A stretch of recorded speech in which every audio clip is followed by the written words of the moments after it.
I was gonna say, so Rankin, you had brought up perspectives, right? And we were on this topic of Yeah. traveling. Rish, what I Okay. was gonna ask you is, how has traveling to these different areas and being in these different countries and being in these different cities shaped how you've built Superworld? That's a Yeah. good question.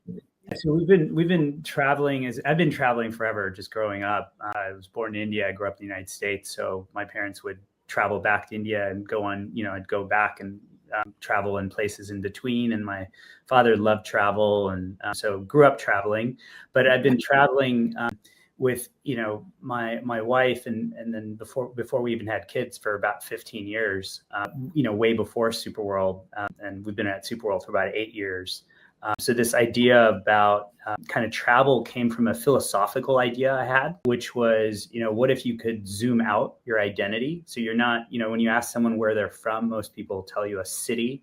Some people tell you a state. Some people tell you they're from the United States or, a country. Some people give you like they're from Brooklyn, the neighborhood, and so I thought, what if you could zoom out from that and your identity could be very global? And so if your identity was very global, then you were always home. Like this was home. Mm, You're home right. now. Wherever you are, you're always home because your identity is global.